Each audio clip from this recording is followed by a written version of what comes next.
Assalamualaikum warahmatullahi wabarakatuh. Sebelumnya selamat siang kepada semuanya. Pertama-tama saya ucapkan yang terhormat kepada Ibu Riri Mardaweni STP MSI selaku dosen pengampu mata kuliah manajemen kewirausahaan. Baik, di sini kami dari kelompok 1 kelas TI 120 PB ingin memaparkan rencana bisnis kita, yaitu produk yang akan kita rancang, akan kita buat, dan akan kita perjualbelikan, yaitu adalah InfoSeed Water. Sebelumnya perkenalkan, nama saya Ziad Zaidan selaku moderator yang akan memandu jalannya acara pada kesempatan kali ini. Dan di sini saya tidak sendiri, beserta rekan-rekan kelompok 1 saya yang lainnya. Ada Faizal Fahri, ada Alfarel, dan juga ada Randi. Nah, mungkin tak perlu berlama-lama, kita langsung saja ke penjelasan pertama yang akan dipaparkan oleh rekan saya, yaitu kepada saudara Alfarel. Waktu dan tempat saya persilahkan.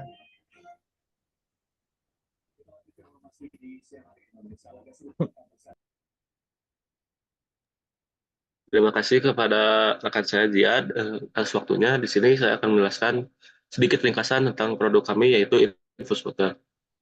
Produk yang kami buat yaitu adalah minuman kesehatan yang bernama Infus Water. Infus Water adalah minuman yang dibuat dengan merendam potongan buah-buahan, sayuran, atau rempah-rempah ke dalam air.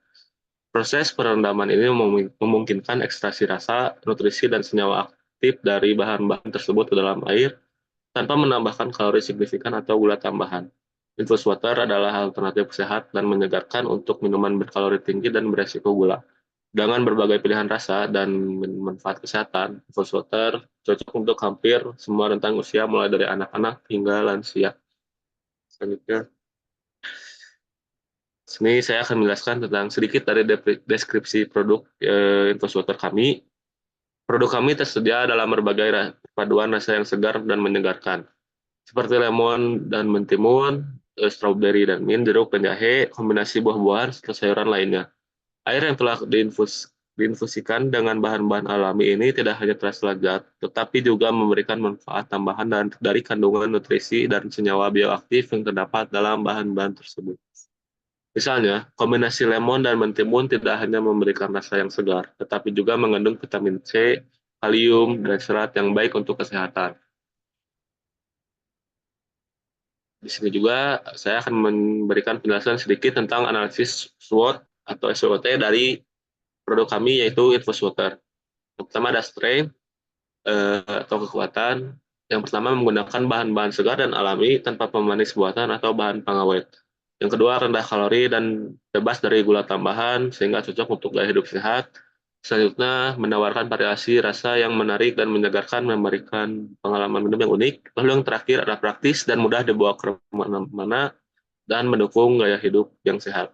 Selanjutnya ada kelemahan atau weakness. Yang pertama, masa simpan yang relatif pendek dibandingkan minuman kemasan lainnya, sehingga perlu dikonsumsi dalam waktu dekat. Selanjutnya, harga jual yang lebih tinggi dibandingkan minuman biasa, sehingga bisa jadi kendala untuk konsumen dengan anggaran terbatas. Lalu yang terakhir, tingkat kesadaran dan pemahaman konsumen tentang infus water masih rendah, sehingga membutuhkan upaya edukasi yang lebih intensif. Lalu ada opportunity atau peluang. Yang pertama, gaya hidup sehat dan pengurangan konsumsi minuman bersoda atau minuman manisan lainnya menciptakan permintaan yang semakin meningkat. Lalu selanjutnya, pertumbuhan permintaan untuk produk minuman alami, rendah kalori, dan kaya nutrisi. Lalu yang terakhir, ada potensi ekspansi pasar ke wilayah atau negara lain yang sedang berkembang, mengingat infrastruktur ini masih relatif baru di beberapa pasar. Lalu ada threat atau ancaman. Yang pertama, kerentanan terhadap fluktuasi harga bahan baku yang dapat mempengaruhi biaya produksi. Lalu yang terakhir, kemungkinan munculnya pesaing baru yang meniru konsep infus water dan menawarkan produk yang serupa. Di sini saya akan memberikan kapasitas produksi dari infus water kami. Kami memperkirakan 100 pengunjung selama pameran dengan tingkat konsumsi 1 botol per pengunjung.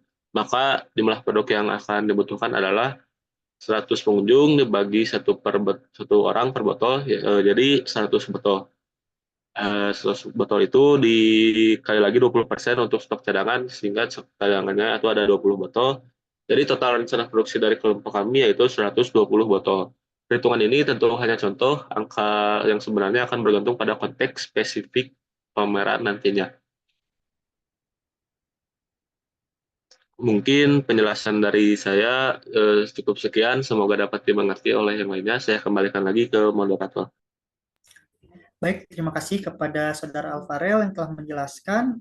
Nah, untuk penjelasan selanjutnya akan dilanjutkan oleh rekan saya yang lainnya, yaitu kepada Saudara Randi. Waktu dan tempat saya persilahkan. Terima kasih kepada moderator yang telah memberikan saya waktu untuk menjelaskan materi tentang strategi pemasaran. Segmentasi pasar terdiri dari 3, yaitu ada segmentasi psikografis. Segmentasi psikografis dilakukan untuk membagi pelanggan sesuai kepribadian. Dalam kasus ini, segmentasi produk kita hanya berfokus pada masyarakat yang memiliki keterkaitan dalam olahraga maupun yang banyak beraktivitas. Juga untuk masyarakat dengan minat terhadap pola hidup sehat. Yang kedua adalah segmentasi waktu. Segmentasi terkait waktu dalam kasus ini ditentukan agar bisa mengetahui kapan waktu terbaik produk dapat dijual. Sehingga pada produk interest difokuskan kepada penjualan di pagi hingga sore hari dan di berbagai tempat seperti Car Free Day maupun event-event olahraga. Yang ketiga adalah segmentasi harga. Segmentasi terkait harga ditentukan untuk memfokuskan produk kita nantinya ditujukan kepada masyarakat dengan keuangan target pasar yang bagaimana. Segmentasi terbaik terkait harga untuk produk interest adalah kalangan pendapatan menengah ke bawah sehingga memberikan harga yang terjangkau dan tidak menutup kemungkinan jika kalangan pendapatan menengah ke atas juga akan mencoba seiring minatnya terhadap pola hidup sehat. Next. Untuk riset pesaing. Riset pesaing ini sangat penting ketika kita memulai usaha agar kita mengetahui kualitas dan ketahanan dari produk kita bisa bersaing dengan produk kompetitor yang sama. Langkah melakukan riset kompetitor yang tentu adalah tentukan tujuan awal kita membuka usaha dari produk tersebut. Yang kedua adalah identifikasi pesaing utama.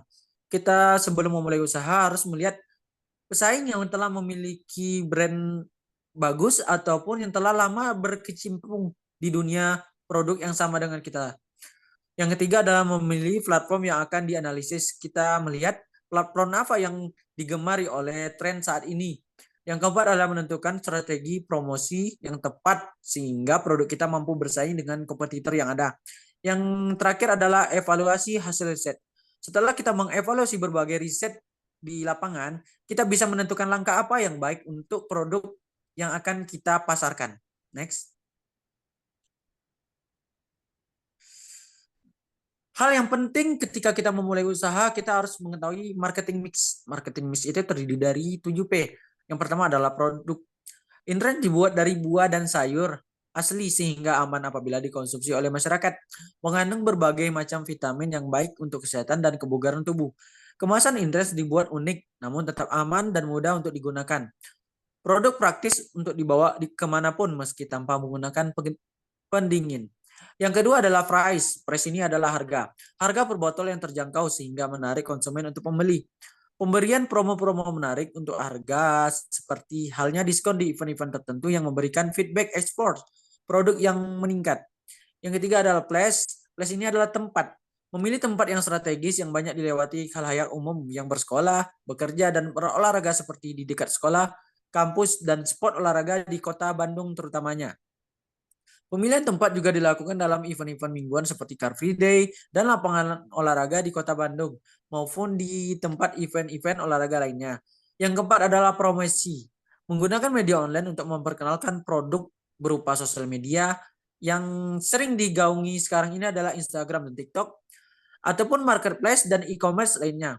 Menggunakan media lainnya seperti banner atau penggunaan outlet-outlet di event-event tertentu. Yang terakhir adalah menggunakan prinsip diskon produk gratis sebagai bentuk promosi awal. Next. Marketing mix yang kelima adalah people. People ini adalah orang. Menentukan pegawai yang memiliki motivasi kerja, loyalitas, tanggung jawab, serta mahir dalam ikut serta membantu produksi pembuatan infus water dan promosi produknya. Yang keenam adalah proses. Pemilihan bahan baku berkualitas dan pemilihan pemasok yang bertanggung jawab dan dapat bekerja sama untuk tetap memberikan bahan baku yang terbaik sehingga membantu dalam memberikan kualitas produk yang baik. Interest dikemas ke dalam kemasan yang menarik namun tetap aman dan mudah untuk dikonsumsi oleh konsumen. Menjual produk melalui online maupun offline dengan juga memberikan informasi seputar kesehatan sosial di dalam media sosial. Yang terakhir dari marketing mix adalah physical evidence. Physical evidence yaitu adalah hasil nyata. Memberikan inovasi produk terkait varian rasa yang banyak agar konsumen bisa memiliki banyak preferensi pilihan terkait produk Infus Water. Menyediakan sedotan bagi yang tidak meminum langsung dari botol. Logo dan kemasan produk yang dibuat menarik konsumen untuk mencoba produk Infus Water. Yang terakhir adalah desain media sosial yang menarik dan kekinian. Juga penggunaan akun bisnis di setiap sosial media agar menunjukkan profesionalitas dalam pelayanan maupun memberikan kepercayaan kepada konsumen online terhadap produk Infus Water. Itulah penjelasan saya mengenai strategi pemasaran. Lebih dan kurangnya saya mohon maaf, saya kembalikan kepada moderator. Baik, terima kasih ya kepada Saudara Randi yang telah bersedia menjelaskan materi, dan pemateri selanjutnya akan dilanjutkan oleh Faisal. Kang Faisal, kepada Saudara Faisal, waktu dan tempat saya persilahkan. Terima kasih kepada moderator. Langsung saja untuk tahapan selanjutnya yaitu mengenai key resource. Di sini ada yang pertama itu untuk bahan baku, di mana untuk bahan baku sendiri itu melalui proses pengecekan kualitas buah dan sayurannya yang masih fresh segar untuk menghindari pembusukan. Juga melakukan kerjasama dengan pemasok yang bereputasi baik dan terpercaya sehingga membuat adanya evaluasi terhadap pemasok itu untuk tetap menjaga konsistensi dalam kualitas bahan bakunya. Dengan dipilihnya bahan baku yang memiliki kualitas yang baik, nantinya itu akan membantu kepada produk yang dibuat untuk dikenal dan terjamin untuk kualitasnya. Dapat memberikan efisiensi produk dari segi daya dan bahan, karena dengan terjaminnya kualitas bahan baku, otomatis mengurangi jumlah produk yang cacat dan lebih cepat dalam produksinya. Untuk key resource yang kedua, yaitu ada tenaga kerja langsung, di mana ada dua bagian produksi dan juga bagian pengemasan. Di mana ditekankan untuk bagian produksi itu yang terampil dalam menciptakan produk Infus Water dengan berbagai varian rasa. Dan juga untuk bagian pengemasan yang memberikan pelayanan yang baik sesuai standar pelayanan bagi pemesanan melalui online, baik langsung order melalui admin ataupun pemesanan melalui platform online seperti GoFood ataupun ShopeeFood. Nah, selanjutnya terkait aspek keuangannya, yang pertama ini ada biaya tetap atau fixed cost-nya, di mana ada kebutuhan gaji karyawan, meja, kursi, sewa gedung, label, MUI, senok, dan pemasaran yang total harganya itu mencapai Rp5.320.000. Dan untuk biaya tidak tetapnya atau variabelnya itu terdiri dari stroberi, semangka, lemon, dan botol air plastik yang mencapai Rp762.000. Maka laba bersihnya dari perhitungan total cost yaitu Rp6.082.000. Nah, untuk perhitungan laba bersihnya itu total revenue-nya yang Rp12.500.000 itu dikurangi dengan biaya total cost sehingga laba bersihnya itu Rp6.418.000 per bulan. Terima kasih, saya kembalikan kepada moderator. Baik, terima kasih kepada Saudara Faisal yang telah bersedia. Mungkin selanjutnya saya akan menjelaskan mengenai BEP per unit, yang dimana untuk harga jual 10.000, biaya penyusutan 100.000, total biaya 6 juta, dan perhitungan akhirnya yaitu sebesar 6.452, sehingga yang akan ditimbulkan atau yang akan kita produksi sebesar 645 produk. Next. Total revenue atau pendapatannya per bulannya kita akan meraup untung 12.500.000 dan per tahunnya akan meraup keuntungan sebesar 150 juta rupiah. Dan untuk cash flow-nya bisa dilihat untuk hasil akhir dan hasil cash flow tahun pertama 7 juta, tahun kedua 78, tahun ketiga 81 juta, tahun keempat 82 juta, tahun kelima 86 juta, sekian. Mungkin lanjut. Dan yang terakhir untuk aspek keuangan ada NPV. Untuk hasil akhir NPV-nya adalah sebesar Rp178.272.276. Dan hasil kesimpulan adalah Infus Water adalah minuman kesehatan yang dibuat dengan merendam buah-buahan, sayuran, dan rempah-rempah ke dalam air tanpa kalori atau gula tambahan. Produk ini memiliki manfaat kesehatan yang signifikan. Dan kita jual 10.000. dan meraup keuntungan bisa mencapai 60%. Infusit Water juga memiliki potensi bisnis yang menjanjikan dengan peluang ekspansi ke pasar internasional. Nah, dengan demikian, kita ingin membuat produk tersebut. Dan mungkin sekian presentasi dari kelompok kita. Mohon maaf bila ada kekurangan kesalahan. Dan semoga apa yang telah kita presentasikan dapat bermanfaat bagi kita semua. Wabillahi taufiq wal hidayah. Wassalamualaikum warahmatullahi wabarakatuh.